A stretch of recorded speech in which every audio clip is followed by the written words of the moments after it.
Controle de qualidade em beneficiamento primário, purga e pré-alvejamento. O processo de beneficiamento primário tem como objetivo principal produzir um material capaz de receber um tingimento ou uma estampa.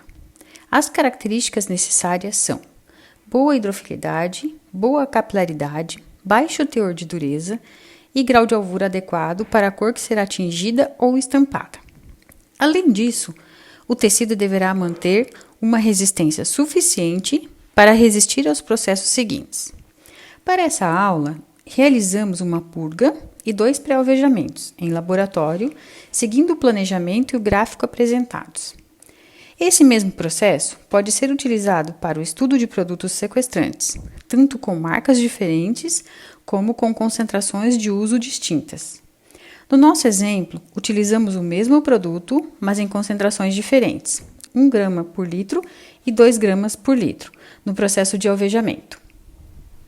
Inicie o processo preparando 3 banhos, um becker com purga, outro becker com pré-alvejamento e um segundo becker de pré-alvejamento.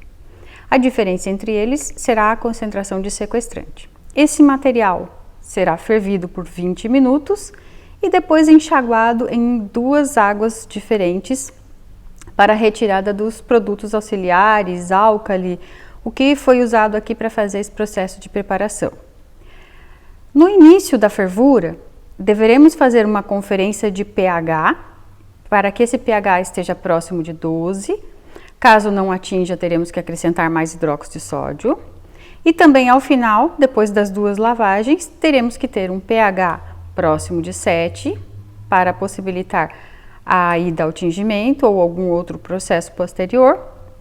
E também não devemos ter residual de peróxido, o qual será verificado com uma solução para identificação qualitativa. Agora que o tecido já foi um pouco aquecido e o banho já está todo homogêneo, é possível verificar que tanto a purga quanto os 2 banhos de pré-alvejamento, eles têm a mesma coloração no banho. A retirada dessas sujeiras, dessas ceras e gorduras, ela começa a acontecer. Agora, depois dos 60 graus, é possível acrescentar o peróxido de hidrogênio e aí verificaremos o que acontecerá com a purga e os pré-alvejamentos. Com a adição do peróxido de hidrogênio e do início da fervura, observa-se uma alteração de cor no banho nos beckers de pré-alvejamento. A cor ela passa de um tom marrom para um tom amarelo claro. Ali percebemos a oxidação dos pigmentos e o clareamento tanto do tecido quanto do banho. Outra observação que pode ser feita é a verificação de uma espuma, que ela existe só nos beckers de pré-alvejamento.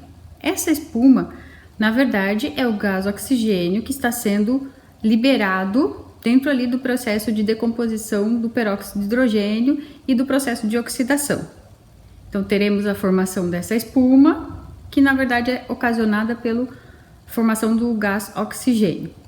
Assim, ficaremos por 20 minutos e após esses 20 minutos, retiraremos os tecidos e todos os tecidos passarão por 2 enxágues, considerando uma relação de banho 1:10, somente com água.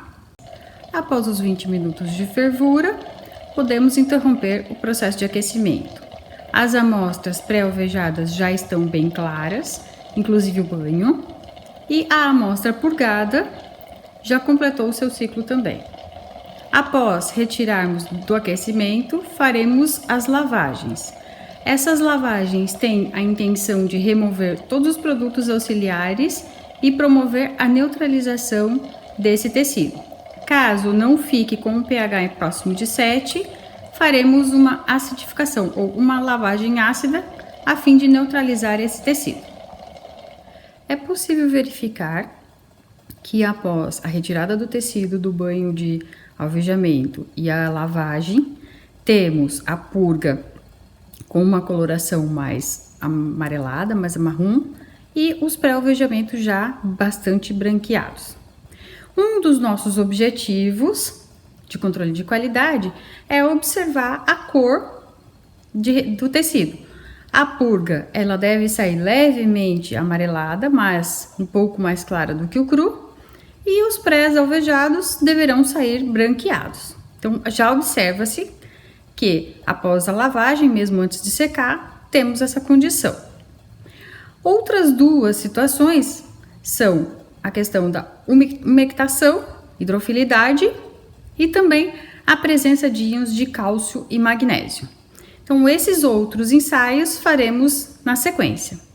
Além disso, ainda podemos verificar se a fibra não foi afetada com esse processo.